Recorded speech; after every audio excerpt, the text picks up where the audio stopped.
देखिए, पिछले भाग में, पिछले वीडियोस में आपने देखा पार्ट संख्या 3 नादान दोस्त का कुछ अंश हमने पढ़ा था।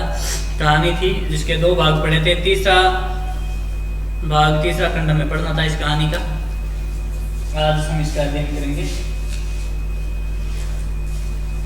हमने पिछले भाग में पढ़ा था कि श्यामा और केशव जो चिड़िया के अंडों के लिए, उनकी सुरक्षा के लिए उन्होंने काफ़ी कुछ मशक्क़त की, मेहनत की, और वही बात उनकी माँ को पता चल गई कि दोपहर में ये उठ के गए हैं। उनको मना किया हुआ था, उठना नहीं है, फिर भी उठ के बाहर गए हैं। तो उन्होंने डांटा, और जब डांटा तो श्यामा से पूछा गया कि भाई दरवाजे की कुंडी किसने खोली, तो भी श्यामा ने मना कर दिया। पर या पिट जाएंगे इस बात को लेकर या और किसी बात को लेकर, श्यामा ने मना कर दिया कि नहीं, हमने तो नहीं खोली। 4 बजे यकायक श्यामा की नींद खुली। किवाड़ खुले हुए थे। वह दौड़ी हुई कार्निश के पास आई और ऊपर की तरफ ताकने लगी। टोकरी का पता न था। संयोग से उसकी नजर नीचे गई और वह उल्टे पांव दौड़ती हुई कमरे में जाकर जोर से बोली, भैया अंडे तो नीचे पड़े हैं, बच्चे उड़ गए। अब देखिए, 4 बजे यकायक का मतलब होता है अचानक, सहसा। एकाएक श्यामा की नींद खुली, किवाड़ खुले हुए थे। वह दौड़ी हुई कार्निश के पास आई तो ऊपर की तरफ ताकने लगी, देखने लगी, और टोकरी का पता न था। संयोग से उसकी नजर नीचे गई और उसने देखा, उल्टे पांव दौड़ती हुई आई और जाकर बोली, भैया अंडे तो नीचे पड़े हैं, बच्चे उड़ गए। केशव घबराकर उठा और दौड़ा हुआ बाहर आया तो क्या देखता है कि तीनों अंडे नीचे टूटे पड़े हैं और उनसे कोई चूने की सी चीज बाहर निकल आई है। पानी की प्याली भी एक तरफ टूटी पड़ी है। जो भी उन्होंने उन चिड़िया के बच्चों के लिए व्यवस्था की थी, अंडों के लिए व्यवस्था की थी, वह सारी व्यवस्था धराशायी थी और वे अंडे भी नीचे गिरे हुए थे और अंडे टूटे हुए थे। उनमें से कुछ चूने जैसी चीज भी बाहर निकल आई थी। उसके चेहरे का रंग उड़ गया। किसके चेहरे का? केशव के चेहरे का। सहमी हुई आंखों से जमीन की तरफ देखने लगा। श्यामा ने पूछा, सहम जाना मतलब डर जाना, सहमी हुई, डरी हुई। जमीन की तरफ देखने लगा। श्यामा ने पूछा, बच्चे कहाँ उड़ गए भैया? केशव ने करुण स्वर में कहा, अंडे तो फूट गए। श्यामा ने कहा, और बच्चे कहाँ गए? केशव ने कहा, तेरे सर में। वो खींच गया उस पर। देखती नहीं है अंडों में से उजला उजला पानी निकल आया है। वही तो 2-4 दिनों में बच्चे बन जाते। माँ ने सोटी हाथ में लिए हुए पूछा। इतने में माँ पहुंच गई। हाथ में सोटी, एक लंबा डंडा लिए हुए पूछा, तुम दोनों वहां धूप में क्या कर रहे हो? श्यामा ने कहा, अम्मा जी चिड़िया के अंडे टूट पड़े हैं। माँ ने आकर टूटे हुए अंडों को देखा और गुस्से से बोली, तुम लोगों ने अंडों को छुआ होगा।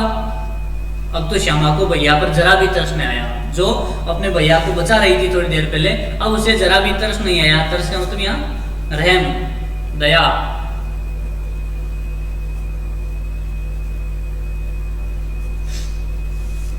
जरा भी दया नहीं आई। उसी ने शायद अंडों को इस तरह रख दिया कि वह नीचे गिर पड़े।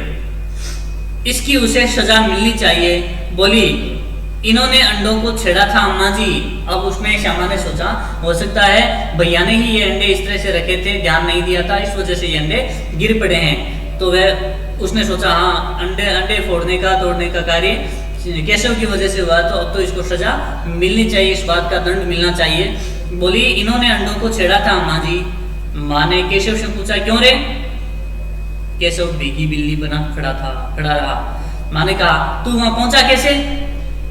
अब माँ की बातों का जवाब देने लगा। कहा कि श्यामा चौकी पर स्टूल रखकर चढ़े अम्मा जी। श्यामा ने कहा, श्यामा ने पूरी पोल खोली। कहा कि चौकी पर स्टूल रखकर चढ़े अम्मा जी। केशव ने कहा, तू स्टूल थामे नहीं खड़ी थी? अब देखो, बाल मनोविज्ञान देखिएगा, बच्चे क्या सोचते हैं, कैसी स्थिति में कैसा व्यवहार होता है उनका। तो पहले श्यामा ने अपने भाई को बचाया, अब खुलकर उसके खिलाफ बोल रही है। तो केशव भी उसके खिलाफ हो गया। कहा कि देख, गलती में तू भी शामिल थी, तू स्टूल थामे नहीं खड़ी थी।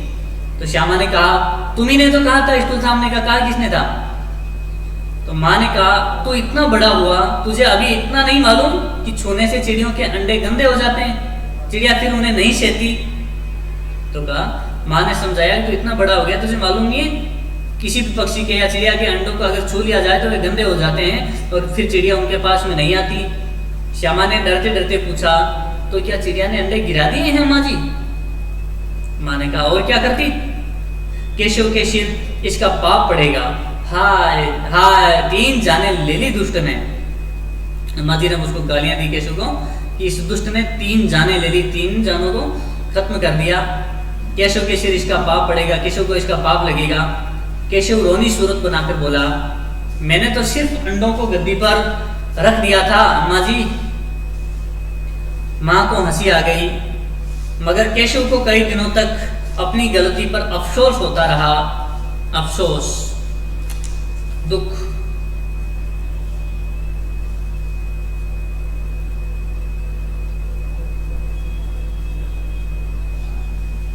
पश्चाताप। अंडों की हिफाजत करने के जोग में उसने उनका सत्यानाश कर डाला। अंडों की सुरक्षा करने के यत्न में, प्रयास में उसने उनका सत्यानाश कर डाला, उनको मार डाला, तहस नहस कर डाला। इसे याद कर वह कभी कभी रो पड़ता था। दोनों चिड़िया वहां फिर न दिखाई दी। अब देखो, हालांकि केशव ने यह कार्य जानबूझकर नहीं किया था। उसे अफसोस भी था कि मेरी वजह से मैंने सुरक्षा करने की कोशिश की, लेकिन उस यत्न में मैंने उन अंडों को फोड़ दिया। हालांकि उसकी कोई उसमें गलती नहीं थी, फिर भी उसे अफसोस होता था इस बात का, क्योंकि उसकी वजह से 3 जाने गई थी। तो कभी कभी उस बात को याद करता है तो वह रो पड़ता है। तो दोनों चिड़िया फिर कभी वापस वहां न दिखाई दी। तो इस तरह से देखिए, कहानी का जो शीर्षक रखा गया है, नादान दोस्त। मतलब दोस्त ही थे, उन्होंने दोस्ती जैसा ही कार्य किया था। वो चिड़िया के अंडों के लिए उन्होंने सुरक्षा का कार्य किया, उन्होंने दाना पानी सब कुछ रखा, लेकिन वे नादान थे, ना समझते। उनको मालूम नहीं था कि हमें यह करने की जरूरत नहीं है, ऐसा करने से इनको नुकसान हो सकता है। उनको इतना अगर मालूम होता तो शायद वे ऐसा न करते, लेकिन वे नादान थे, ना समझते। तो ना समझ दोस्त होने की वजह से उनको नुकसान भी उठाना पड़ा।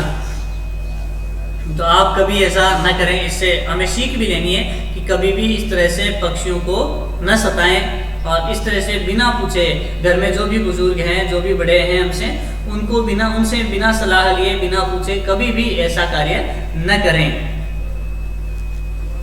यह नादानी कई बार उन भोले पक्षियों के लिए दुश्मन बन जाती है। अब देखो, पहला और दूसरा प्रश्न आपको दिया हुआ था। तीसरा प्रश्न आपको करना है, केशव और श्यामा ने चिड़िया के अंडों की रक्षा की या नादानी? आप जानते हो क्या की थी?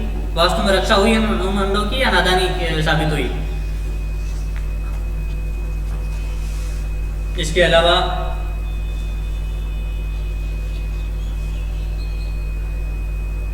ये दूसरा प्रश्न आप कर चुके, और बाकी के प्रश्नों में ध्यान देने योग्य है, अनुमान और कल्पना लगाने योग्य हैं। लेकिन इस प्रश्न को, पहले प्रश्न को भी आप कर चुके पहले, लगभग इसका जवाब पहले लिख चुके हैं। केशव और श्यामा ने अंडों के बारे में क्या क्या अनुमान लगाए? यदि उस जगह तुम होते तो क्या अनुमान लगाते और क्या करते? कल्पना पर आधारित थे, कुछ उत्तर कहानी से, कुछ अपनी कल्पना पर। एक यह प्रश्न है, और इसके अलावा एक यह तीसरा प्रश्न है।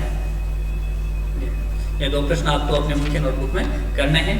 इनके अलावा शब्दार्थ आपने कर ही लिए हैं, और कुछ शब्दार्थ मैंने आज भी लिखवाए हैं आपको। ध्यान दें कौन से शब्द का क्या शब्दार्थ मैंने लिखवाया था, कहाँ वीडियो में रुक कर देखें, और उसके बाद ये शब्दार्थ भी करें। आज के लिए बस इतना ही।